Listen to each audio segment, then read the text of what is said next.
দীপ ঘোষ, তুমি একটু ভিডিও ক্যামেরাটা অফ করো। পৃথা, স্ক্রিন দেখা যাচ্ছে তো? গলা শোনা যাচ্ছে, তাই তো? হ্যাঁ স্যার। ওকে। এই বোধহয় এবার আমাদের দীপলালাও ঢুকলো। ওকে ঢোকালাম, আর কাউকে না। 8টায় ক্লাস, 8টা 10 বেজে গেছে, আর কাউকে ঢোকাতে পারছি না। আচ্ছা, তোমরা ফার্স্ট সেমেস্টার, বিহেভ করো একটু ক্লাসে। তখন থেকে কেউ ভিডিও অন করছে, কেউ স্ক্রিনে কিছু লিখে যাচ্ছে। এগুলো এবার বন্ধ করো। একটু স্টেডি হয়ে বসো। মোবাইল বা ল্যাপটপ যাতে দেখছো সেটা হাতে নিয়ে একটু স্টেডি হয়ে বসো। এত ইয়ে করো না, নড়ান। মানে যদি জিনিসটাকে, ডিভাইসটাকে কাঁপিও না। যাই হোক, so let us start a very important topic, equally important for first sem and even more important for seventh sem, কারণ সেভেন্থ সেমে যেহেতু প্রোটিন আমি পড়াই। সেটা হচ্ছে protein purification by chromatographic technique. এবার ক্রোমাটোগ্রাফি নিয়ে অবশ্যই ওদের আইডিয়া আছে, সেভেন্থ সেমের দেবযানী ম্যাম পড়ান। বাট আমি ওভারভিউটা দিয়ে দেবো আমার প্রোটিন পিউরিফিকেশনে বা প্রোটিওমিক্স এর ক্ষেত্রে যেগুলো লাগবে সেগুলোর আর কি। ঠিক আছে? So that's all. সরি, আর কাউকে ঢোকাতে পারছি না, আর সময় নেই। হ্যাঁ। আচ্ছা, কারণ আমি এক একবার করে এক্সিট করে গিয়ে লোককে ঢোকাবো, এটা হবে না। Protein purification by chromatographic techniques. ওকে।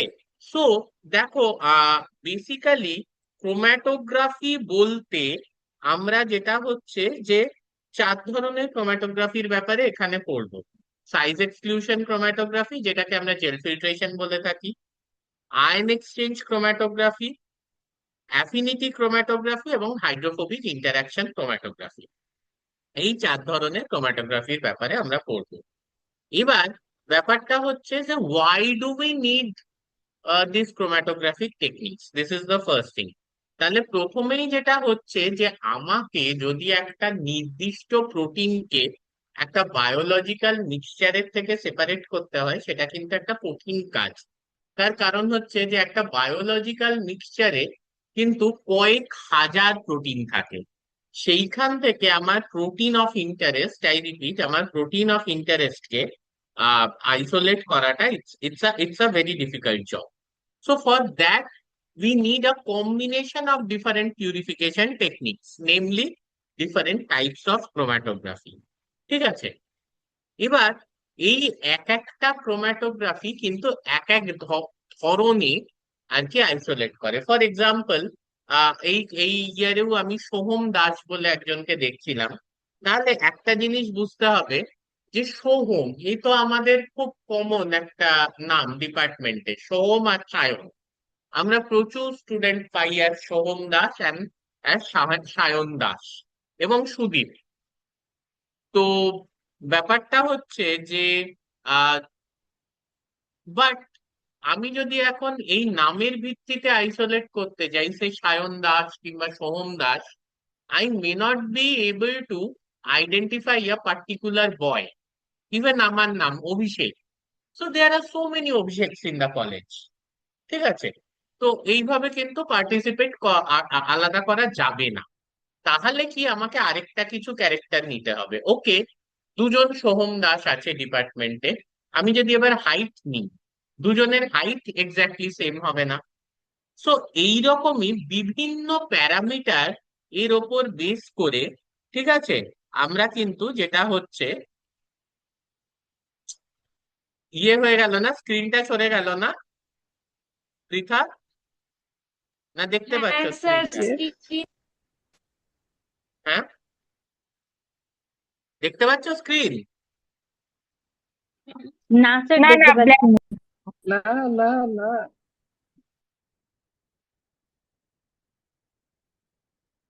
এই এই যে বাদরামি গুলো তখন থেকে ফার্স্ট সেম করে চলেছো না কেউ একজন, এটা বন্ধ করো। জাস্ট তোমরা ফার্স্ট এসছো বলে আমি কিছু বলছি না, অনেকক্ষণ ধরে কিন্তু তোমরা পেছনে বিভিন্ন কমেন্ট দিয়ে করে চলেছো। আর এই তোমাদের এন্টার করতে গিয়েই আমার স্ক্রিনটা চলে গেল। আচ্ছা, দেখা যাচ্ছে তো পৃথা আবার? দেখা যাচ্ছে হ্যাঁ স্যার। স্যার, দেখা যাচ্ছে। আচ্ছা আচ্ছা আচ্ছা, লেট মি কন্টিনিউ দেন। তাহলে আমরা ডিফারেন্ট প্রপার্টিজ এর উপর বেস করে সেপারেট করব। So size exclusion chromatography, now this size exclusion chromatography is a technique যেটা কিন্তু আমার মলিকিউলার ওয়েট বা আমার হাইড্রোডায়নামিক ডায়ামিটার বা রেডিয়াস, তার মানে বেসিক্যালি সাইজের ওপর ডিপেন্ড করে, হ্যাঁ, আমার প্রোটিনটাকে সেপারেট করে। মানে বিভিন্ন প্রোটিনের বিভিন্ন মলিকিউলার ওয়েট বা সাইজ, তার উপর বেস করে কিন্তু আমার প্রোটিনকে সেপারেট করে। তোমাদের গ্রুপে আবার কি মেসেজ? আমি আর কাউকে অ্যাড করব না, ঠিক আছে? First same please mind it. আমি 10 মিনিট প্রায় অ্যাড হওয়ার সুযোগ দিয়েছিলাম, এর মধ্যে যদি কেউ অ্যাড না হয় সে আর বারবার রিকোয়েস্ট করো না। যতবার তোমাদেরকে অ্যাড করতে হচ্ছে আমি কিন্তু স্ক্রিন শেয়ারটা আমার অফ হয়ে যাচ্ছে, প্লিজ মাইন্ড ইট।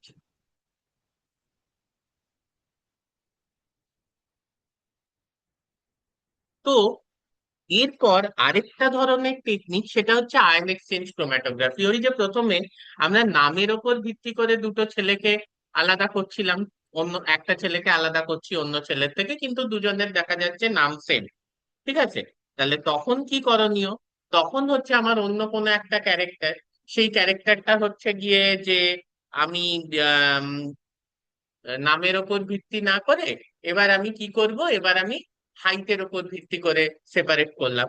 সো প্রোটিনকেও আমি, এটা হতেই পারে যে দুটো প্রোটিন, মানে যেহেতু হাজার হাজার প্রোটিন আছে না, তাহলে এটা পসিবল যে দুটো প্রোটিনের হয়তো মলিকিউলার ওয়েট সেম বা হাইড্রোডাইনামিক রেডিয়াস। এবার হাইড্রোডাইনামিক রেডিয়াস এই কথাটা নিয়ে এত ভাবার কিছু নেই, মানে হচ্ছে সাইজ, দুটো প্রোটিনের হয়তো সাইজ সেম।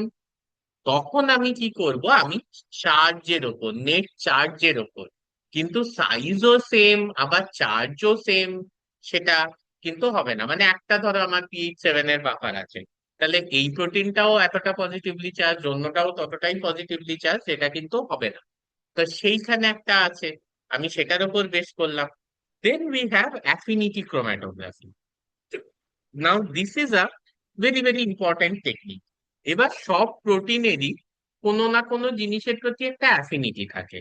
তাহলে সেই রকম যদি আমি কলম বানাই যাতে প্রোটিনটা বেসড অন অ্যাফিনিটি বাইন্ড করে যাচ্ছে, এবং এটা একটা রিভার্সেবল বাইন্ডিং, আবার আমার যখন মনে হচ্ছে আমি প্রোটিনটাকে ওই অ্যাফিনিটি কলমের থেকে ছাড়িয়ে নিচ্ছি। For example, if your protein is having many histidine, so this histidine residues they bind to nickel, ঠিক আছে? তাহলে আমি যদি কলমের মধ্যে প্রচুর নিকেল দিয়ে দিই, তাহলে যে প্রোটিন গুলো হিস ট্যাগ দিয়ে ট্যাগ, সেই প্রোটিন গুলো কিন্তু কলমে বাইন্ড করে যাচ্ছে। But this is a reversible binding. Why this is a reversible binding? কারণ এই বাইন্ডিংটাকে কিন্তু আবার ইয়ে করে দেয়া যায়, মানে আহ বাউন্ড অবস্থার থেকে প্রোটিনটাকে কিন্তু আবার খুলে নেওয়া যায়। So this is another concept. লাস্টে hydrophobic interaction chromatography. As you people may understand from the statement itself, এটার মানে হচ্ছে যে নন পোলার সারফেস প্যাচেস প্রোটিনের ওপর আছে, মানে বেসিক্যালি হাইড্রোফোবিক রেসিডিউস যদি সারফেসে থাকে প্রোটিনের, সেটার উপর ভিত্তি করে করতে পারছি। মানে যে প্রোটিনের বেশি হাইড্রোফোবিক রেসিডিউ সারফেসে আছে সে স্ট্রংলি বাইন্ড করবে, যে প্রোটিনের তার থেকে কম হাইড্রোফোবিক রেসিডিউ সারফেসে আছে সে কম্পারেটিভলি উইকলি বাইন্ড করবে, so on and so fourth. তাহলে এইখানে আমরা যদি দেখি, তাহলে প্রোটিন মিক্সচার সেপারেশনের বেসিস আমরা কি কি এখানে দেখতে পাচ্ছি, যেটা নিয়ে আমরা আলোচনা করলাম। একটা হচ্ছে গিয়ে যে বিভিন্ন ক্রোমাটোগ্রাফিক টেকনিকে সাইজ বা শেপের ওপর সাইজ এক্সক্লুশন ক্রোমাটোগ্রাফি বা জেল ফিল্ট্রেশন। নেট চার্জ, মানে একটা বাফারে একটা প্রোটিনের চার্জ কিরকম হয় সেটার উপর বেস করে আমি আয়ন এক্সচেঞ্জ ক্রোমাটোগ্রাফি করতে পারি। হ্যাঁ, আহ এছাড়াও একটা প্রোটিনের কি ধরনের বায়োকেমিক্যাল অ্যাফিনিটি আছে সেটার উপর বেস করে আমি অ্যাফিনিটি ক্রোমাটোগ্রাফি করতে পারি, বা সারফেসে কি কি হাইড্রোফোবিক রেসিডিউস আছে বা নন পোলার প্যাচেস আছে সেটার উপর বেস করে আমি হাইড্রোফোবিক ইন্টারাকশন ক্রোমাটোগ্রাফিও কিন্তু করতে পারি। ওকে?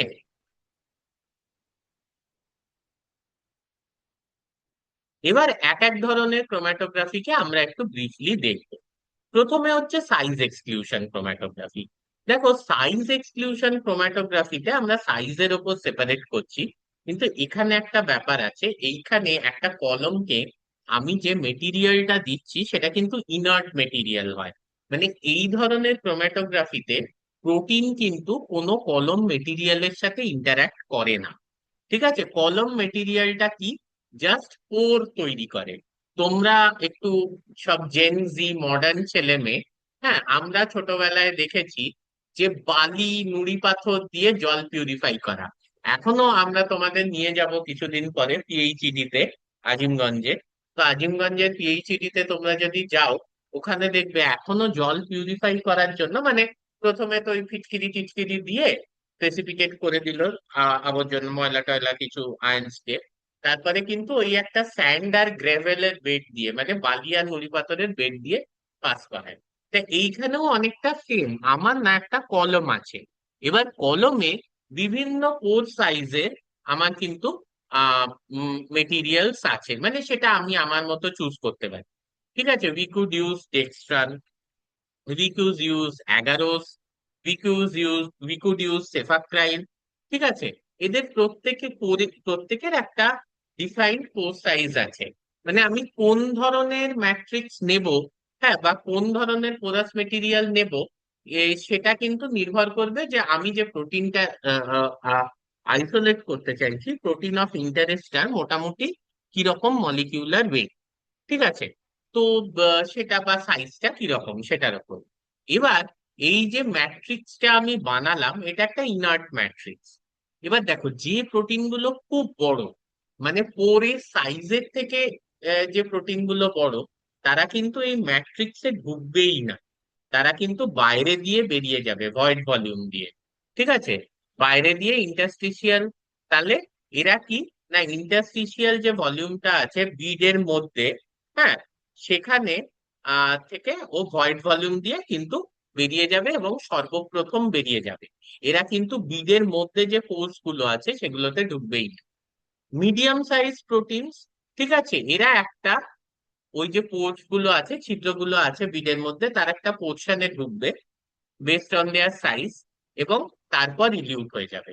কিন্তু যেগুলো স্মল প্রোটিনস বা সল্টস, সেগুলো কিন্তু ফ্রিলি ইন্টারনাল বিট পোরের মধ্যে ঢুকবে, ছিদ্রগুলোর মধ্যে ঢুকবে, এবং অনেকটা সময় নিয়ে, অনেকটা পোর এদিক ওদিক করতে করতে, সময় কাটাতে কাটাতে বিভিন্ন পোরের মধ্যে দিয়ে একটা লম্বা রাস্তা নিয়ে বেরোবে। তাহলে বলার অর্থ এই যে যেগুলো বড় প্রোটিন সেগুলো আগে বেরিয়ে যাবে, তারপরে ভয়েড ভলিউম দিয়ে, মানে যদি ফোর সাইজের থেকে প্রোটিন বড় হয়, তারপরে কি, তারপরে মিডিয়াম সাইজ প্রোটিন বেরোবে, এবং লাস্টে যেটা হচ্ছে স্মল প্রোটিনস বেরোবে।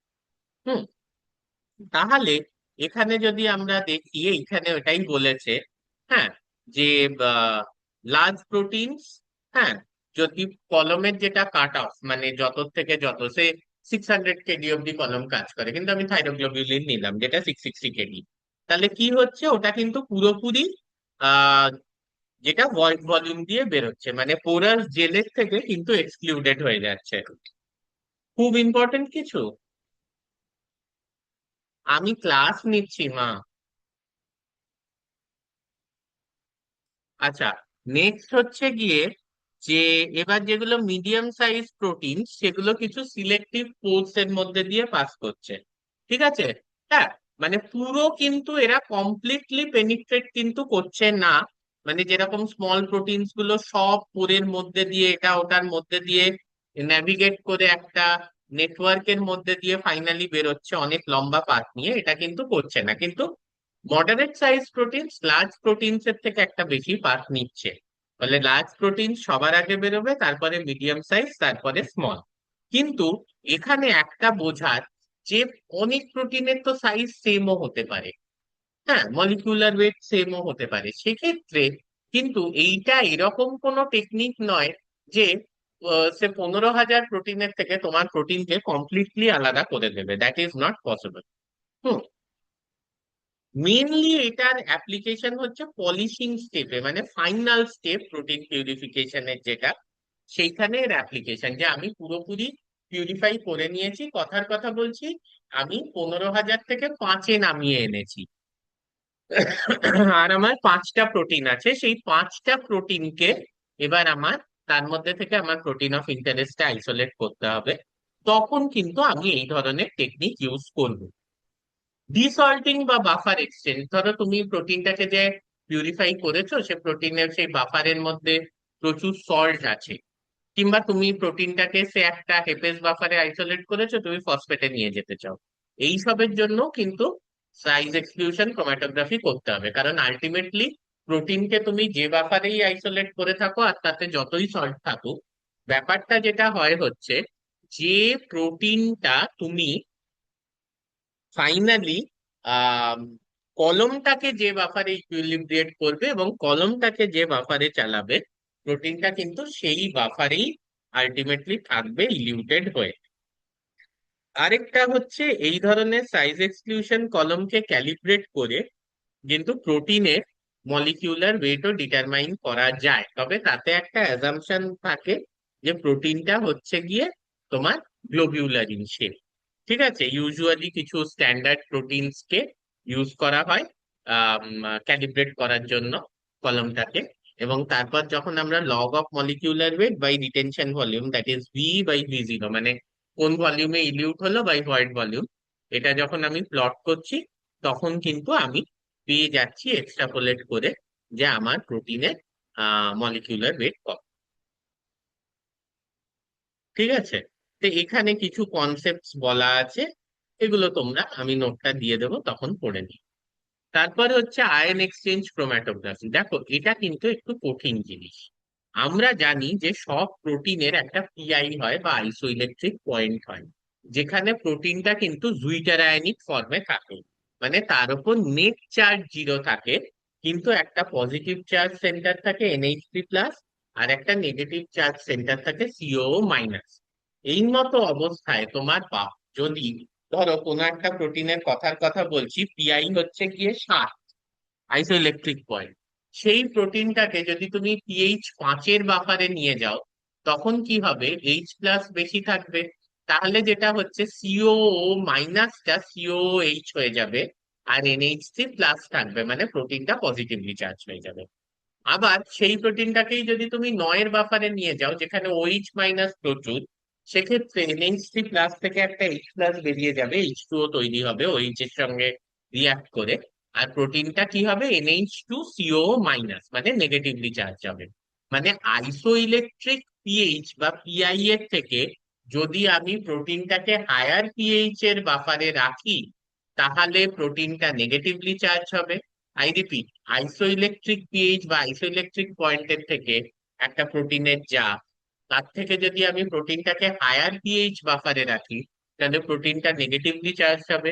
আর আইসোইলেকট্রিক পয়েন্ট বা আইসোইলেকট্রিক পিএইচ এর থেকে আমি যদি প্রোটিনটাকে লোয়ার পিএইচ এর বাফারে রাখি, তাহলে প্রোটিনটা কি হবে, সেটা হচ্ছে গিয়ে প্রোটিনটা পজিটিভলি চার্জ হবে।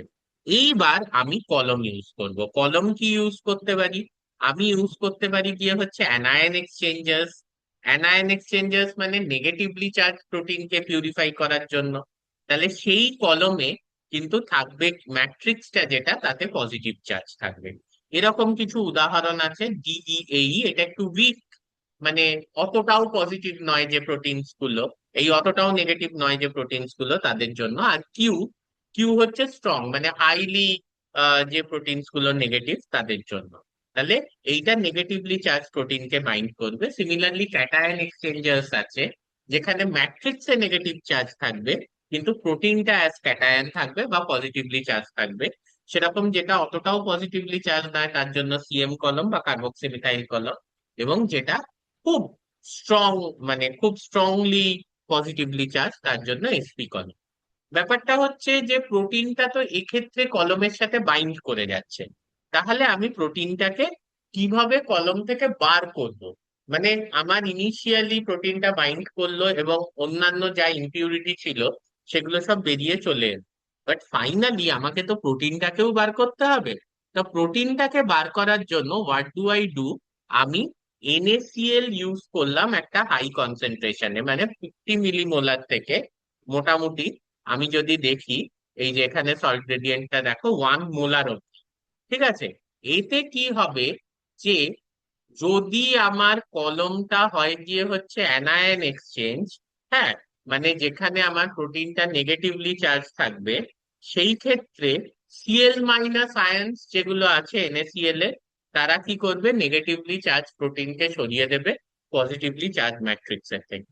আর যদি ক্যাটায়ন এক্সচেঞ্জ কলম হয়, মানে আমার প্রোটিনটা যদি পজিটিভলি চার্জ থাকে, সেক্ষেত্রে Na+ আয়ন কি করবে, Na+ আয়নের কনসেন্ট্রেশন যেই আমরা বাড়াতে থাকবো, সেই এই Na+ আয়নটা আমার পজিটিভলি চার্জ প্রোটিনটাকে ছড়িয়ে দেবে, এবং সে নিজে গিয়ে বাইন্ড করবে গিয়ে হচ্ছে ম্যাট্রিক্সে। হুম। তাহলে আমার অ্যানায়ন এক্সচেঞ্জের ক্ষেত্রে পিওর নেগেটিভলি চার্জ প্রোটিন ইলিউট হবে, এবং ক্যাটায়ন এক্সচেঞ্জের ক্ষেত্রে পিওর পজিটিভলি চার্জ প্রোটিন ইলিউট হবে। ঠিক আছে?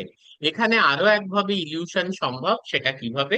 সেটা হচ্ছে গিয়ে যে আমি যদি পিএইচটা একটু চেঞ্জ করি, মানে আমি যদি পিএইচ থেকে প্রোটিনটা কলমে বাইন্ড করে যাওয়ার পরে কলমের যে পিএইচটা বাফারের, সেটাকে যদি আমি অ্যারাউন্ড নিয়ে চলে আসি গিয়ে হচ্ছে প্রোটিনের আইসোইলেকট্রিক পয়েন্টের কাছাকাছি, সেই ক্ষেত্রে প্রোটিনের ওপর যে নেট চার্জটা যেই 0 হবে, তখন কি হবে, যে আস্তে আস্তে ইলেকট্রোস্ট্যাটিক অ্যাট্রাকশনটা কমে যাবে, এবং ও কলমকে ছেড়ে দিয়ে বেরিয়ে চলে আসবে।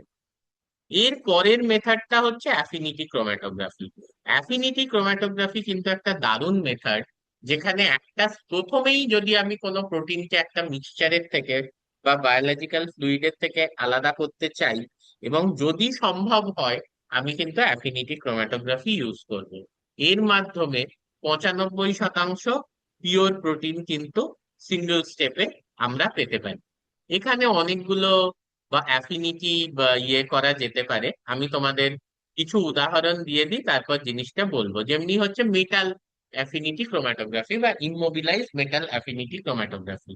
এক্ষেত্রে কি হয়, যে প্রোটিনটা ইচ্ছে করে একটা ট্যাগ লাগিয়ে দেয়া হয়, যেটাকে বলা হয় 6x হিস্ট্যাগ বা হিস্ট্যাগ। এই 6x হিস্টিডিন ট্যাগ, মানে পরপর 6টা হিস্টিডিন, এরা নিকেলের সাথে বাইন্ড করে। So there is a nickel NTA column, একটা মেটেরিয়াল থাকে ম্যাট্রিক্সে সেফারোজ। সেই সেফারোজের সঙ্গে একটা আর্ম থাকে নাইট্রিলো ট্রাইঅ্যাসিটিক অ্যাসিড, এবং তার সাথে নিকেল থাকে। এই নিকেলকে বাইন্ড করে গিয়ে হচ্ছে হিস্টিডিন, তাহলে প্রোটিনটা বাইন্ড করে গেল। Now as we increase the concentration of imidazole, এই হিস্টিডিন যে বাউন্ড ছিল, মানে প্রোটিনের মধ্যে হিস্টিডিন যেটা নিকেলকে বাউন্ড করেছিল, সেটা ছেড়ে আস্তে আস্তে কি করবে, কলমটাকে রিলিজ করে দেবে, এবং বেরিয়ে চলে আসবে আমাদের প্রোটিন অফ ইন্টারেস্ট।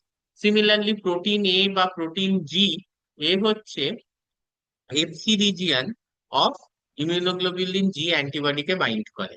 তো এই সেম প্রিন্সিপাল আমরা ইউজ করে আর কি এই ইমিউনো অ্যান্টিবডি পিউরিফাই করতে পারি, বিশেষ করে মনোক্লোনাল অ্যান্টিবডি। সেরকম আমরা প্রোটিনকে কিন্তু জিএসটি ট্যাগের মাধ্যমেও ট্যাগ করে দিতে পারি। ঠিক আছে? জিএসটি ট্যাগের মাধ্যমেও কিন্তু আমরা প্রোটিনকে ট্যাগ করে দিতে পারি, এবং আমরা কি করতে পারি, যে গ্লুটাথায়ন এস ট্রান্সফারেজ, হ্যাঁ, বা জিএসটি ট্যাগের ট্যাগ করলাম, এবং ইমমোবিলাইজ গ্লুটাথায়ন কলমে ম্যাট্রিক্সে রেখে দিলাম। সেক্ষেত্রে কি হলো, না প্রোটিনটা বাইন্ড করলো ইমমোবিলাইজ গ্লুটাথায়নে, কিন্তু আবার প্রোটিনটাকে তো আমার কলম থেকে বার করতে হবে। সেক্ষেত্রে রিডিউস গ্লুটাথায়ন যদি আমি দিয়ে দিই, সেক্ষেত্রে কিন্তু প্রোটিনটা ছেড়ে দেবে গিয়ে হচ্ছে কলম মেটেরিয়ালটাকে। সেইভাবে এনজাইম পিউরিফাই করা যায়। আমি কলমে যদি কোনো একটা এনজাইমের কোফ্যাক্টরকে ইমমোবিলাইজ করে দিই, যেমনি NAD+ বা ATP, বা সাবস্ট্রেট অ্যানালগকে ইমমোবিলাইজ করে দিই, সেক্ষেত্রে এনজাইমটা কিন্তু সেই কলমে বাইন্ড করবে। সো এখানে কনসেপ্টটা হচ্ছে অনেকটা এরকম। সেটা হচ্ছে যে ম্যাট্রিক্সের সাথে একটা লিগ্যান্ড আছে, সে ম্যাট্রিক্সটা হচ্ছে সেফারোস, তার সাথে এই যে এই আমটা হচ্ছে নাইট্রিলো ট্রাইঅ্যাসিটিক অ্যাসিড, লিগ্যান্ডটা হচ্ছে নিকেল। এবার এই নিকেলের সঙ্গে টার্গেট প্রোটিন বান্ড করলো, যা 6x সিস্ট্যাগ আছে, আর 10 মিনিট মাত্র।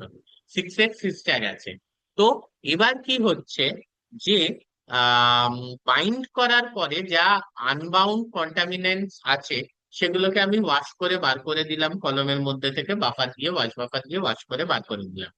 ফাইনালি আমি প্রোটিনটাকে ইলিউট করলাম এমন কোনো একটা কম্পিটিটিভ লিগ্যান্ডের মাধ্যমে, যেটা কি আমার প্রোটিনকে সরিয়ে দিচ্ছে। মানে ইনিশিয়াল কেসে যেটা হচ্ছে যে আমার হিস্টিডিনটা বাইন্ড করেছিল গিয়ে হচ্ছে নিকেলের সাথে, কিন্তু ইমিডাজলটা হচ্ছে কম্পিটিটিভ লিগান্ড, যেটা কিন্তু সরিয়ে দেবে গিয়ে হচ্ছে আমার প্রোটিনটাকে, মানে প্রোটিনটা ইলিউট হয়ে যাবে। Lastly we will go to hydrophobic interaction chromatography. সময় খুবই কম, মাত্র 9 মিনিট পর এটা জুমটা এমনি বন্ধ হয়ে যাবে। সো হাইড্রোফোবিক ইন্টারাকশন ক্রোম্যাটোগ্রাফি এখানে কি করছে, ব্যাপারটা হচ্ছে যে দেখো, আমাদের যে হাইড্রোফোবিক রেসিডিউস গুলো থাকে, অ্যামিনো অ্যাসিডস গুলো থাকে একটা প্রোটিনে, হুম, যেমন ধরো গিয়ে হচ্ছে ফিনাইল অ্যালানিন, লিউসিন, হ্যাঁ, আইসোলিউসিন, ভ্যালিন, তারা কিন্তু প্রোটিনের ভেতরেই থাকে। এবার কিছু কিছু হাইড্রোফোবিক রেসিডিউস আছে যারা কিন্তু একটা প্যাচ তৈরি করে প্রোটিনের বাইরে দিকে।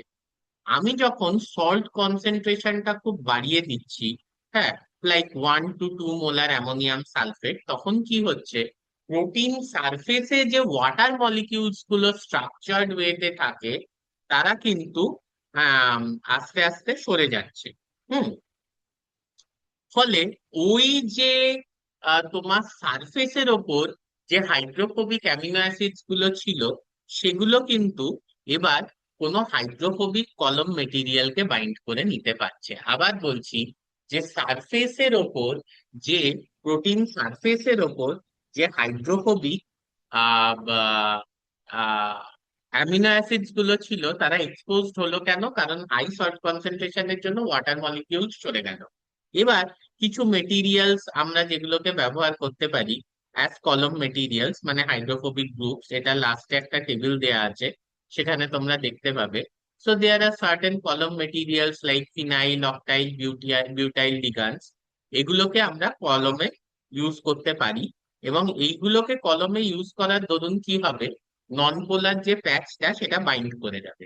ফাইনালি আবার যেই আমি কি করব, সল্ট কনসেন্ট্রেশনটা কমিয়ে নেব, তখন কি হবে, ওয়াটার মলিকিউলস গুলো আবার স্ট্রাকচার্ড ম্যানারে সারফেসে আর কি চলে যাবে, বা স্ট্রাকচার্ড ওয়েতে সারফেসটাকে কভার করে দেবে। যেই ওয়াটার মলিকিউল গুলো কভার করলো, হাইড্রোফোবিক যে প্যাচেস গুলো ছিল সারফেসে সেগুলো ঢেকে গেল, ফলে দ্য প্রোটিন উইল বি ইলিউটেড। তাহলে যখন আমি হাই সল্ট হচ্ছে তখন বাইন্ডিং হচ্ছে উইথ দা হাইড্রোফোবিক কলম, আর যখন লো সল্ট হচ্ছে তখন কিন্তু আমার ইলিউশন হয়ে যাচ্ছে। So this is the basic concept. হ্যাঁ, এইবার এখানে কিন্তু মাল্টি স্টেপ পিউরিফিকেশন, মানে আমরা যদি কোনো প্রোটিনকে, সেই ইনসুলিনকে আমি কারোর মধ্যে অ্যাজ আ হরমোন দিতে চাই, as a hormone definitely diabetic পেশেন্টদের দিতে চাইছি, সেক্ষেত্রে কিন্তু আমার highly purified, almost 100% purified protein থাকতে হবে। বা যে কোনো থেরাপিউটিক কেসেস এর ক্ষেত্রে the protein should be more than 99% purified. সেক্ষেত্রে কোনো একটা পদ্ধতি করলে হবে না। প্রথমে হচ্ছে যে আমার প্রোটিনটাকে ক্যাপচার করতে হবে, rapid isolation, concentration and stabilisation from crude extract, মানে বায়োলজিক্যাল সেল বা টিস্যুর থেকে। তার জন্য আমাকে অ্যাফিনিটি ক্রোম্যাটোগ্রাফি বা আয়ন এক্সচেঞ্জ ক্রোম্যাটোগ্রাফি করতে হবে। দ্বিতীয় স্টেপে ম্যাক্সিমাম ইম্পিউরিটি আমাকে সরিয়ে দিতে হবে, যেরকম host cell, protein, nucleic acid etcetera. সেটার জন্য আবার আয়ন এক্সচেঞ্জ কিংবা হাইড্রোফোবিক হাইড্রোফোবিক ইন্টারাকশন ক্রোম্যাটোগ্রাফি খুব ভালো টেকনিক। ফাইনালি যখন আমার কাছে খুব কম সংখ্যায় প্রোটিন আছে, সে 10টা বা 5টা, তখন আমি জেল ফিল্ট্রেশন বা সাইজ এক্সক্লুশন ক্রোম্যাটোগ্রাফি করব, যাতে ফাইনালি যে ট্রেস কন্টামিনেন্টস বা কিছু অ্যাগ্রিগেটস আছে, বা প্রোটিনটারই হয়তো 2-3টে ফর্ম আছে, একটা হচ্ছে মোনোমার, একটা ডাইমার, একটা অলিগোমার, সেগুলোকে আমরা আলাদা করতে পারি। So this is the concept. এখানে একটা টেবিলের মাধ্যমে পুরো জিনিসটাকে বলা হয়েছে, ঠিক আছে, যে কি কি ধরনের ক্রোম্যাটোগ্রাফিতে কি বেসিসে সেপারেশন করা হয় সেটা আমি বলেছি, কি টাইপের ম্যাট্রিক্স ইউজ করা হয়, ঠিক আছে, এবং মেথড অফ ইলিউশনটা কি, মানে কোনটার ক্ষেত্রে আমরা কম্পিটিটিভ লিগ্যান্ড বাইন্ডিং করছি, কোথাও সল্ট বাড়িয়ে দিচ্ছি, কোথাও আবার সল্ট কমিয়ে দিচ্ছি, ঠিক আছে। হ্যাঁ, তো এইগুলো হচ্ছে বিভিন্ন টেকনিক, এবং কোনটার রেজলিউশন কেমন, এবং ক্যাপাসিটি, মানে রেজলিউশন মানে হচ্ছে যে কতটা আলাদা করতে পারছে একটা প্রোটিনকে from a mixture of proteins, কতটা নির্দিষ্ট প্রোটিন অফ ইন্টারেস্টকে আলাদা করতে পারছে। ক্যাপাসিটি মানে হচ্ছে গিয়ে the quantity of protein it can isolate, but the quantity of protein you can get from that particular technique. ঠিক আছে, এবং কোন ফেজে ইউজ করা হচ্ছে, প্রথমে ক্যাপচার ফেজে যেখানে আমি একটা ক্রুড এক্সট্রাক্ট থেকে প্রোটিনটাকে অফ ইন্টারেস্টকে ধরছি, নাকি ইন্টারমিডিয়েট ফেজে যেখানে আমি bulk impurity post cell protein আর নিউক্লিক অ্যাসিডকে আলাদা করছি, নাকি ফাইনাল পলিশিং যেখানে সামান্য কিছু ট্রেস কন্টামিনেন্টস কে আলাদা করছি, অ্যাগ্রিগেটস কে, multiple physiological states of the protein কে আলাদা করছি, বা প্রথম স্টেপ গুলোয় আমি যে হিউজ সল্ট ইউজ করেছিলাম সেই সল্টটাকে সরিয়ে দেওয়ার চেষ্টা করছি। ঠিক আছে, so this is the entire strategy of your protein purification. So we stop here. এখানে আমি একটা কথা বলি, সেটা হচ্ছে যে let me stop sharing here and let me stop the recording. যদি কারুর কোনো প্রশ্ন থাকে, ঠিক আছে, তোমরা হোয়াটসঅ্যাপ গ্রুপে অবশ্যই প্রশ্নটা করবে।